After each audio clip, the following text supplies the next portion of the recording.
बिस्मिल्लाहिर्रहमानिर्रहीम। अस्सलाम वालेकुम दोस्तों मैं हूं नुमान हुसैन। आप देख रहे हैं कुक विद नोमान। कैसे हैं आप? उम्मीद है आप सब ठीक होंगे। मैं लाया हूँ आज आपके लिए ढाबा स्टाइल बीफ कोला कबाब की ओरिजिनल रेसिपी और साथ ही इसके सीक्रेट मसाले जो होटल वाले किसी को नहीं बताते, लेकिन मैं आपको इसके सारे सीक्रेट मसाले बताऊंगा और साथ ही बताऊंगा कि ये कैसे मक्खन जैसे सॉफ्ट और जूसी और टेस्टी बनते हैं और पकते हुए टूटते भी नहीं। इसको बनाकर आप जब भी मेहमानों को खिलाएंगे तो मेहमान हर बार आपसे इसकी फरमाइश करेंगे।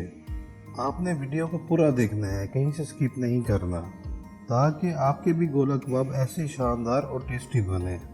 चलते हैं मेकिंग की तरफ। बिस्मिल्लाहिर्रहमानिर्रहीम। ढाबा स्टाइल बीफ कोला कबाब बनाने के लिए मैंने 4 अदद दरमियाने साइज के प्याज लिए हैं, जिनको मैंने 4 हिस्सों में काट लिया था। इसको चॉप करने के लिए चॉपर में डाल देंगे और अच्छी तरह से चॉप कर लेंगे। देखिए जी, प्याज अच्छी तरह से चॉप हो गए हैं। अब हम एक मलमल का कपड़ा लेंगे, कुछ चॉप किए हुए प्याज को इस पर डाल देंगे और कपड़े के चारों कोनों को पकड़कर इसकी पोटली बना लेंगे। फिर हाथों की मदद से प्याज का सारा पानी अच्छे से निचोड़ लेंगे। अगर प्याज में पानी हुआ तो गोला कबाब बनते हुए टूट जाएगा। देखिए जी, हमने प्याज का सारा पानी अच्छे से निचोड़ लिया है। इस पानी को आपने ज़ाया नहीं करना, इसको आप बालों में भी लगा सकते हैं। प्याज को हम कपड़े से निकाल लेंगे।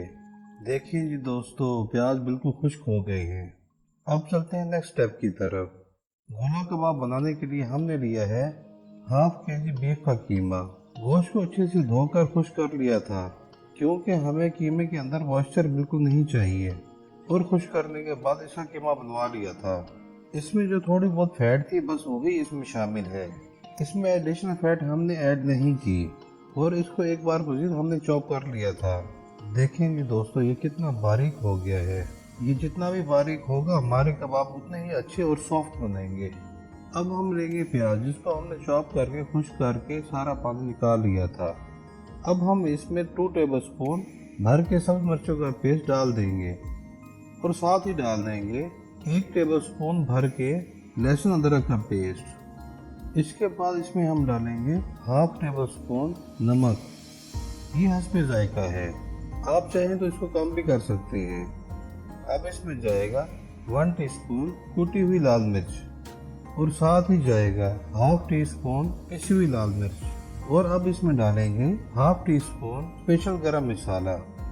इंशाल्लाह नेक्स्ट रेसिपी मैं इस स्पेशल गरम मसाले की आपसे शेयर करूंगा। और अब हम इसमें डालेंगे 1/4 टीस्पून हल्दी और साथ ही हाफ टी स्पून इसमें जाएगा पिसी हुई काली मिर्च। अब हम इसमें डालेंगे कुछ सीक्रेट मसाले जो होटल वाले किसी को नहीं बताते, लेकिन मैं आपको अपनी ओरिजिनल रेसिपी शेयर कर रहा हूँ। इसमें हमने लिया है थोड़ी सी कबाब चीनी और 2 छोटे टुकड़े पिपली के और थोड़ी सी जलवतरी और हाफ नट हमने लिया है जायफल का। इसको हम अच्छी तरह से कूटेंगे ताकि इसका अच्छा सा फाइन पाउडर बन जाए। इन चीज़ों की वजह से ही गोला कबाब में प्यारी सी खुशबू और अलग सा टेस्ट महसूस होता है। ये अच्छे से पिस चुका है, इसको हम कीमे में शामिल कर देंगे। अब हम इसमें डालेंगे 1/4 टीस्पून अजवाइन का पाउडर। अब इसमें जाएगा 1 टेबलस्पून देसी घी का। आप चाहें तो इसमें आम घी भी यूज कर सकते हैं, लेकिन देसी घी से इसमें एक अच्छी सी खुशबू आएगी और ये गोला कबाब को जूसी भी कर देगा। और अब हम इसमें डालेंगे 1 अदद अंडा। टेंडर करने के लिए हम इसमें डाल देंगे हाफ टी स्पून पपीता पाउडर। अब हम इसमें डाल देंगे 2 अदद फ्रेश नींबू का रस, जो इसको टेस्टी कर देगा। अब इसमें डालेंगे 2 टेबलस्पून भर के मकई का आटा, जो गोला कबाब को जोड़े रखेगा। मैंने हाथों को अच्छी तरह से धो लिया है। अब हम इसकी अच्छी तरीके से मिक्सिंग करेंगे। जितनी अच्छी मिक्सिंग होगी गोला कबाब का फ्लेवर इतना ही टेस्टी आएगा और मसाले अच्छे से यकजान हो जाएंगे। लीजिए, मिक्सिंग अच्छे से हो गई है और मसाले भी अच्छे से यकजान हो चुके हैं। अब इसको कम से कम 2 घंटे के लिए मैरिनेशन के लिए फ्रिज में रखेंगे। लीजिए, 2 घंटे हो चुके हैं। इसको हम एक बार फिर अच्छी तरह से मिक्सिंग कर लेंगे। देखिए दोस्तों, कीमा कितना सॉफ्ट और बारीक हो गया है और मसाला भी अच्छी तरह से इसमें मिक्स हो चुका है। चलते हैं नेक्स्ट स्टेप की तरफ। ले जी, कीमा बिल्कुल तैयार है। अब मैं आपको गोला कबाब बनाकर दिखाता हूँ। हाथों को धोकर ऑयल से ग्रीस कर लेंगे ताकि कीमा हाथों पर चिपके नहीं। एक मुनासिब साइज का कीमे का पेड़ा उठा लेंगे और हाथों में दबा लेंगे ताकि इसमें मौजूद एयर निकल जाए। अब इसको कबाब वाली सीख पर लगाकर गोला कबाब की शेप दे देंगे और फिर सीख निकाल लेंगे। देखें जी, माशाल्लाह गोला कबाब की शेप तैयार है। इसी तरह हम दूसरे कबाब भी तैयार कर लेंगे। ले जी, ये भी तैयार है। इसी तरह हम सारे कबाब बनाते जाएंगे। देखिए ये हमारे सारे कबाब तैयार हो चुके हैं। इस स्टेप पर आप इसको फ्रीज भी कर सकते हैं और जब दिल चाहे खाने को बस इसको फ्राई करें और ये खाने के लिए तैयार है। चलो चलते हैं, इसको फ्राई करके दिखाता हूँ। गोला कबाब को फ्राई करने के लिए हम कढ़ाई का इस्तेमाल करेंगे और इसमें 2 कप ऑयल की डाल देंगे। फ्लेम को हम लो रखेंगे। जैसे ही ऑयल गर्म हो हम इसमें सारे गोला कबाब डाल देंगे और साथ साथ इसकी साइडें चेंज करते रहेंगे ताकि कबाब कहीं से कच्चे ना रह जाएं या जल ना जाएं।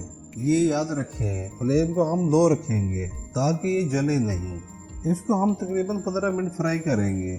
देखिए दोस्तों, 15 मिनट हो चुके हैं। अभी अच्छे से फ्राई हो गए हैं। इसको हम चिमटे की मदद से डिश में डाल लेंगे। दोस्तों, इसकी खुशबू पूरे घर में फैली हुई है। अब हम बाकी सारे कबाब भी निकाल लेंगे। चलते हैं नेक्स्ट स्टेप की तरफ। गोला बीफ कबाब को होटल स्टाइल स्मोकी फ्लेवर देने के लिए हम सारे कबाबों को कढ़ाई में रख देंगे और दरमियान में फॉइल पेपर की कटोरी बनाकर रख देंगे और इस पर एक जलता हुआ कोयला रख देंगे। इस पर थोड़ा सा ऑयल डाल देंगे तो जैसे ही स्मोक उठे कढ़ाई का ढक्कन 2 मिनट के लिए बंद कर देंगे ताकि स्मोक का फ्लेवर गोला कबाब में आ जाए। ले जी, 2 मिनट हो गए हैं। ढक्कन उठाते हैं। ले जी, माशाल्लाह माशाल्लाह, बीफ गोला कबाब की खुशबू और भी कमाल की हो गई है और इसका स्मोकी फ्लेवर इसके टेस्ट को 4 चांद लगा देगा। चलते हैं, अब इसकी फाइनल लुक आपको दिखाते हैं। देखें जी, माशाल्लाह माशाल्लाह, ढाबा स्टाइल बीफ गोला कबाब की फाइनल लुक कितनी खूबसूरत और डिलीशियस आई है। और कबाब देखें कितने बेहतरीन कुक हुए हैं। ये बिल्कुल भी नहीं टूटे। ये कितने सॉफ्ट हैं और अंदर तक पक चुके हैं। इसको आप केचप के साथ खाएं तो आप इसका टेस्ट कभी नहीं भूलेंगे। आप इसको बनाएं, घर वालों को और मेहमानों को ये टेस्टी गोला कबाब खिलाएं और मुझे कमेंट्स में लाजमी बताएं कि आपको ये रेसिपी कैसी लगी। उम्मीद है आपको ये वीडियो पसंद आई होगी। तो मेरी वीडियो को लाइक करना और मेरे चैनल को सब्सक्राइब करना मत भूलिएगा। आपके लिए मेरी तरफ से ढेर सारी दुआएं और मुझे भी अपनी दुआओं में याद रखिएगा। चलता हूँ, मिलते हैं इंशाल्लाह नेक्स्ट वीडियो में। अल्लाह हाफिज।